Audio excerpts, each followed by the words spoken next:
Weekend video ఈరోజు edit చేసి upload చేస్తున్నాను. సాటర్డే సాయంత్రం పూట అందరూ డిన్నర్ అయిపోయాక అలా కూర్చొని బాతుకాని వేస్తున్నాము.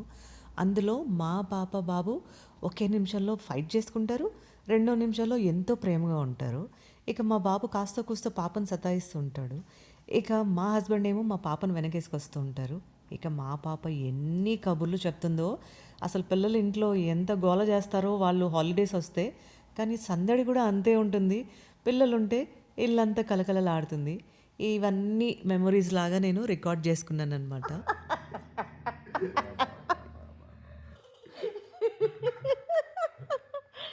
ఇగో ఇది చూడు, 40కి నువ్వే సాక్ష్యం. Sriramachandra.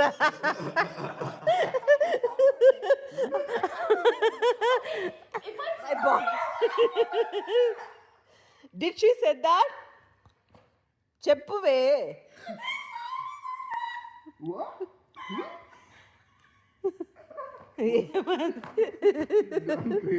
I don't know. Body is fat enough. ఏం జరు Why is he laughing like that?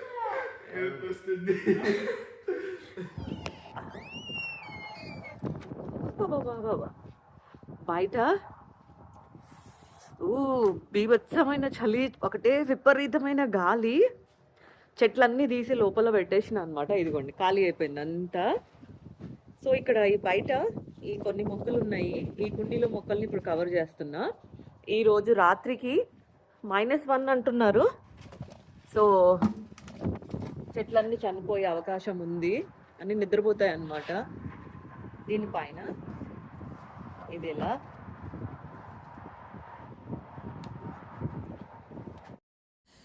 టెక్సస్లో అయితే ఇక వింటర్ స్టార్ట్ అయినట్లేనండి. ఇక సీజన్లో కంటైనర్స్లో కానీ పాట్స్లలో మనం మొక్కలు పెంచుకుంటూ ఉంటాము. ఈ కంటైనర్స్ పాట్స్ చాలా పెద్దవిగా ఉంటాయి, అందులో హెవీగా ఉంటాయి. మనము చాలాసార్లు లోపలికి బయటకి పెట్టాలి అన్నా కూడా పెట్టలేము, వాటిని మూవ్ చేయలేము. అలాంటి సందర్భాలలో ఆ కంటైనర్లో పాట్స్లో ఉండే మొక్కలు చనిపోకుండా ఉండాలి అంటే ఆ మొక్కల పైన థిక్ కంటైనర్స్ కానీ పాట్స్ కానీ ఇలా కప్పి పెట్టేస్తానన్నమాట. వీటి వల్ల వింటర్ చలికి ఫ్రాస్ట్కి ఆ లోపల మొక్కలు చనిపోకుండా సెక్యూర్గా ఉంటాయన్నమాట. నాకైతే ఇలా చాలా హెల్ప్ అయింది. నేనైతే ఎక్స్పర్ట్ కాదు కానీ ఎన్నో సంవత్సరాల నుంచి చేస్తున్నాను. మీ అందరికి కూడా హెల్ప్ అవ్వాలని షేర్ చేస్తున్నాను.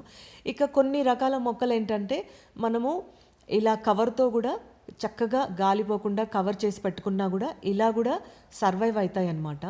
ఎందుకంటే టెక్సస్లో ప్రొద్దునంతా వేడిగా, రాత్రులు చల్లగా ఉంటుంది. కొన్ని సందర్భాలలో రాత్రులు కూడా వేడిగా ఉంటుంది. ఇక లోపలికి బయటికి మొక్కలు తిప్పడం కష్టంగా ఉంటుందని అలా కవర్ తోటి కప్పి పెట్టేస్తాను. వేడిగా ఉన్నప్పుడు కవర్ తీసేస్తాను, చల్లగా ఉన్నప్పుడు కవర్ వాడేస్తానన్నమాట.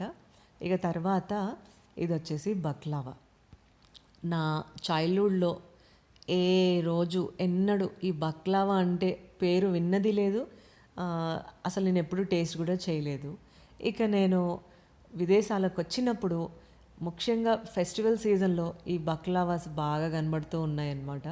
ముఖ్యంగా హోల్సేల్ షాప్లలో బక్లావాస్ వస్తాయి. అవి కాస్త ఫ్రెష్గా ఉంటాయి, తినడానికి కూడా బాగుంటాయి అన్నమాట. హోల్సేల్ షాప్లో బక్లావాస్ కంటే ఈ బిగ్ డాష్లో బక్లావాస్ కొంచెం డిఫరెంట్గా ఉన్నాయి. రెగ్యులర్ బక్లావాస్ కంటే ఈ బిగ్ డాష్లో బక్లావాస్ కొంచెం వర్మిసెల్లితో చేశారు. అందులో స్టఫింగ్ అంతా పిస్తాష్యూతో ఉందన్నమాట. టేస్ట్ కాస్త డిఫరెంట్గా ఉంది, ఇంట్రెస్టింగ్గా అనిపించింది. సో ఎంతైనా బక్లావాసే. ఇదంతా మెడిటేరియన్ ఫుడ్ కదండి. సో కొన్ని నచ్చాయి, కొన్ని నచ్చలేదు. దాని తర్వాత ఇది సండే రోజు సాయంత్రం పూట హస్బెండ్ ఎయిర్పోర్ట్కి వెళ్తున్నారు, ట్రావెల్ చేస్తున్నారనమాట. హస్బెండ్ ఇంట్లో ఉండట్లేదు అని అనుకున్నప్పుడు ఆ ముందు రోజు నుంచే ఒక మాయరోగం చుట్టుకున్నట్లు ఉంటుంది. బాధగా సిక్కుగా అనిపిస్తుంది. మళ్ళీ వచ్చేంత వరకు 1000 కళ్ళతో ఎదురు చూస్తూ ఉంటాను. ఇక మా పిల్లలైతే బెంగ పెట్టేసుకుంటారు. ఇంట్లో ఒక మనిషి లేకపోయినా లేనట్లే కదండి. సండే రోజు 2 ఇన్విటేషన్స్ ఉన్నాయి. ఒకదానికేమో పాపను తీసుకొని వెళ్ళాను. ఇక సాయంత్రం పూట సత్యనారాయణ స్వామి వ్రతము, రుద్రాభిషేకం అని ఇంకొకరు ఇన్వైట్ చేశారు. నాకు అసలు పడుతుందో లేదో ఆ రోజు తెలీదు. ఎవరైతే సాయంత్రం వ్రతానికి ఇన్వైట్ చేశారో నేను రాలేకపోవచ్చని తనకి చాలా ముందుగానే చెప్పాననమాట. తను మళ్ళీ నాకు మెసేజ్ చేసి తప్పకుండా రండి ఫ్యామిలీ అంతా అని ఇన్వైట్ చేశారు. ఫ్యామిలీతో అయితే నేను వెళ్ళలేకపోయాను. మా పిల్లల్ని రమ్మంటే మాత్రం వాళ్ళు సాయంత్రం రాను అని చెప్పారు. నెక్స్ట్ డే స్కూల్ హోంవర్క్స్ చాలా ఉంది. మండే రోజు హోంవర్క్ సబ్మిట్ చేయాలి అని అంటే ఇక పిల్లలకి డిన్నర్ ప్రిపేర్ చేసి ఒక 35 మినిట్స్ 40 మినిట్స్ కోసమని వెళ్ళానన్నమాట. పూజ తర్వాత వాళ్ళు భోజనం చేయమని అనే లోపల వాళ్ళకి చెప్పకుండానే వచ్చేసాను. ఏమోనండి, ఎక్కడికైనా పిల్లలు కానీ హస్బెండ్ కానీ లేకుండా వెళ్తే ముఖ్యంగా పిల్లల్ని వదిలేసి బయట భోజనం చేయబుద్ధి కాదు. అది నాకు ఇష్టమైన ఫుడ్ అయినా సరే ఏదైనా సరే పిల్లలు కూడా తింటే బాగుంటుంది అని అనిపిస్తుంది. హస్బెండ్ ఇంట్లో ఉండి హస్బెండ్తో పిల్లల్ని వదిలేస్తే పెద్ద బెంగ అనిపించదు, కానీ పిల్లల్ని ఒక్కరినే వదిలేసి బయట ఎక్కడైనా ఏమైనా తినాలి అంటే ప్రాణం అస్సలు ఒప్పుకోదు. ఈ వీడియోలో ఫంక్షన్కి సంబంధించిన క్లిప్పింగ్స్ కానీ వ్రతానికి సంబంధించిన క్లిప్పింగ్స్ ఏవి కూడా యాడ్ చేయట్లేదండి. ఇవన్నీ వాళ్ళ పర్సనల్ మూమెంట్స్. ఇంకొకటి, నేను ఎవరికి యూట్యూబ్ చేస్తున్నానని నా ఫ్రెండ్స్ నాకు తెలిసిన వాళ్ళే కాకుండా నా సొంత ఫ్యామిలీలో కూడా ఈ రోజు వరకు నేను యూట్యూబ్ చేస్తున్నానని తెలీదు. సో తెలియనప్పుడు వాళ్ళ ఫేసెస్ అన్నీ నా ఛానల్లో పెట్టాలని నేను అనుకోలేదు. ఇక్కడ ఎప్పుడైనా social events, gatherings, parties, functions, potlucks ఇలాంటి వాటికి వెళ్తున్నప్పుడు కొన్ని సందర్భాలలో కొన్ని కొత్త పరిచయాలు ఏర్పడుతూ ఉంటాయి. ఇవేవి ప్లాన్డ్గా జరగవు, అన్నీ అలా ఫ్లోలో జరిగిపోతూ ఉంటాయి. ప్రతి పరిచయం వెనుక ఒక రీజన్ అయితే ఉంటుంది అని నేను చాలా స్ట్రాంగ్గా బిలీవ్ చేస్తాను. అలానే కొన్ని పరిచయాలు గుడ్ మెమరీస్ని, మరికొన్ని పరిచయాలు బ్యాడ్ మెమరీస్ని, ఇక ఇంకొన్ని పరిచయాలు అయితే మంచి లెసన్ని నేర్పిస్తూ ఉంటాయి.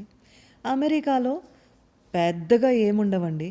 ఇక వర్క్, ఫ్యామిలీ, ఇల్లు ఈ 3 పక్కన పెడితే ఇక వేరేవన్నీ మనం సొంతంగా క్రియేట్ చేసుకోవాల్సి ఉంటుందన్నమాట. ఎన్నో సంవత్సరాల నుంచి నా కుటుంబం విదేశాలలోనే స్థిరపడి ఉంది. ఇక ఇక్కడ ఇప్పుడైనా కాస్త మన వాళ్ళు ఎక్కువగా కనిపిస్తున్నారు, కానీ ఒకప్పుడు ఇంత కూడా ఉండేవాళ్ళు కాదనమాట. ఇక ఒక టైం తర్వాత ఇంట్లో ఒక సైలెన్స్ సౌండ్ ఏమైనా ఉంటే అది కూడా మన చెవిలో వినిపించడం స్టార్ట్ అవుతూ ఉండేది. కొందరైతే ఇండియా నుంచి వచ్చి ఇక్కడ ఉండలేక తిరిగి వెళ్ళలేక బాధపడుతూ ఉండేవారు. కొందరు ఆడవాళ్ళు పరిచయం అయినప్పుడు వాళ్ళ ఎక్స్పీరియన్స్లు కూడా షేర్ చేస్తూ ఉండేవారు. మరికొందరు డెస్పరేట్గా డిఫరెంట్ గ్రూప్స్లలో జాయిన్ అవుతూ ఉండేవారు. గ్రూప్స్ అనగానే ప్రతి గ్రూప్లో పాజిటివ్ అండ్ నెగిటివ్ పీపుల్ ఉంటూనే ఉంటారండి. అంత దాకా ఎందుకు, సొంత ఫ్యామిలీలో కూడా మన రిలేటివ్స్లో అయినా సరే ఎక్కడైనా సరే మనం వాళ్ళకి నచ్చం, వాళ్ళు మనకి నచ్చం, ఇలా భేదాభిప్రాయాలు ప్రతి చోట ఉంటాయనే నేను అనుకుంటూ ఉంటాను. లైఫ్ ఈజ్ బ్యూటిఫుల్ అండి. మనకున్న ఈ సమయాన్ని మన పైన ఖర్చు పెట్టండి. ఎవరిపైన స్పెండ్ చేయాల్సిన అవసరం లేదు, ఎవరిని ఇంప్రెస్ చేయాల్సిన అవసరం లేదు, ఎవరి గుడ్ బుక్స్లో ఉండాల్సిన అవసరం లేదు. మనకున్న ఈ టైంని మన ఫ్యామిలీ పైన, ఎక్కడైతే ఫ్యామిలీలో రిలేషన్ బాగాలేదు అని మనం అనుకున్నామో అక్కడ కాస్త మనం టైం స్పెండ్ చేసినా, కొంచెం వర్కౌట్ చేసినా అది సరి అవుతుంది అనుకుంటే అక్కడ ఆ టైం స్పెండ్ చేయండి. తెలియని వాళ్ళ దగ్గర టైం స్పెండ్ చేసి వాళ్ళని ఇంప్రెస్ చేసి, అసలు నిజంగా వర్త్ ఇటో కాదో కూడా మనకి తెలీదు. వేస్ట్ అండి, టైం వేస్ట్ చేసుకోకండి. ఇక వీకెండ్ ఇలా వచ్చి అలా వెళ్ళిపోయింది. మా పాప సండే రోజు రాత్రి 10:30 వరకు హోంవర్క్ చేస్తానే ఉంది. నేను అలా అని గట్టిగా చెప్పి నిద్రపుచ్చలేను, హోంవర్క్ చేయొద్దు అని కూడా చెప్పలేను. మండే రోజు స్కూల్లో సబ్మిట్ చేయాలన్నమాట. ఇక పిల్లకాయల హోంవర్క్ తర్వాత ఇక మండే రోజు హడావిడి ఉంటుంది.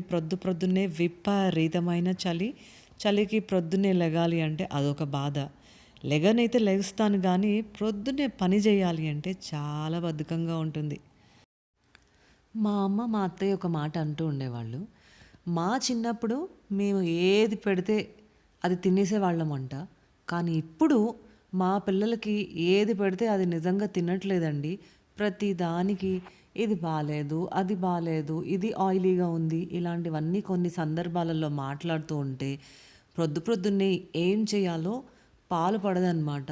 ఇక ప్రొద్దున్నే బ్రేక్‌ఫాస్ట్, లంచ్, మళ్ళీ డిన్నర్ ప్రెప్ ఓ బోలెడన్ని ఉంటాయి. ఇక చలికాలం వస్తే వీటన్నిటికీ కాస్త బ్రేక్ ఇవ్వాలి అని అనిపిస్తూ ఉంటుంది ఇంట్లో పనులు చేయకుండా. కానీ ఈ పనుల నుంచి ఎప్పుడూ తప్పించుకోలేము. ఇవి నెవర్ ఎండింగ్ స్టోరీస్ అనమాట. కానీ ఈ పనులు లేకపోతే చాలా బోర్ కొట్టేస్తుంది. ఇవే కదా మనల్ని బిజీ పెట్టేది. సో చూస్తా టైం గడిచిపోయింది. మా అమ్మాయి ఇంచుమించు 8:30 నుంచి ఇక నేను హడావుడి పెడితే రాత్రి 10:30కి కానీ హోంవర్క్ ఫినిష్ చేయలేదన్నమాట. సో ఇది సండే కబుర్లు. మరికొన్ని విశేషాలతో మరొక వీడియోలో కలుసుకుందాము. Thank you for watching.